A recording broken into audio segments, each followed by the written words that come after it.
ইরানের সর্বোচ্চ নেতা আয়াতুল্লাহ খামেনিকে হত্যার প্রতিবাদে রোববার পাকিস্তানের করাচিতে মার্কিন কনসুলেট ঘিরে বিক্ষোভ শুরু হয়। আর ওই বিক্ষোভে গুলি চালায় মার্কিন নৌবাহিনীর অভিজাত শাখা মেরিন কর্পসের সেনারা।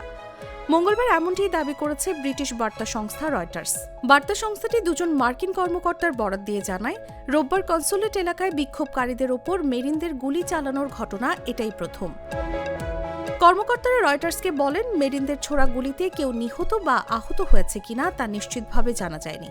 তারা এটিও জানাতে পারেননি যে মিশন সুরক্ষায় নিয়োজিত অন্য কেউ, যেমন ব্যক্তিগত নিরাপত্তা কর্মী বা স্থানীয় পুলিশ, গুলিবর্ষণে অংশ নিয়েছিল কিনা। বিক্ষোভ চলাকালে কম্পাউন্ডের বাইরের দেয়াল ভেঙে ভেতরে প্রবেশ করলে অন্তত 10 জন নিহত হন বলে জানায় সংশ্লিষ্ট সূত্র। এ বিষয়ে প্রাদেশিক সরকারের মুখপাত্র সুখদেব আসাদ দাস হেমদানি বলেছেন, ঘটনাস্থলে নিরাপত্তা বাহিনী গুলি চালিয়েছে, তবে তারা কোন বাহিনীর সদস্য ছিলেন তা তিনি নির্দিষ্ট করে জানাননি। নিউজ ডেস্ক, জাগো নিউজ।